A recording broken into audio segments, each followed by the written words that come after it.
Welcome. In front of me is a Motorola Moto Z3 Play, and today I'll show you how to add a photo to your contact.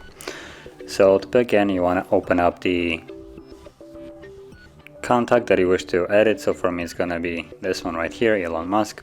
And once you tap on it, you have this pencil. Tap on it to edit it, and then tap right here on the camera, and you will get two options. Either you can take a photo, so it will launch the camera and you basically capture a photo right now, or you can choose photo from your library. So that's what I'm going to choose.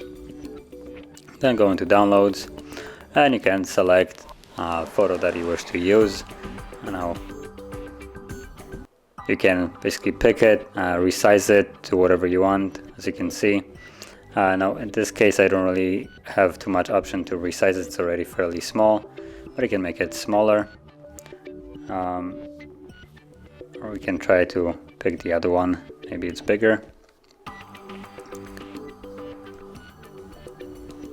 So there we go, I guess that's a little bit better. And then tap on done, and there you go. Now you have a photo for your contact. So if you found this video helpful, don't forget to hit like, subscribe, and thanks for watching.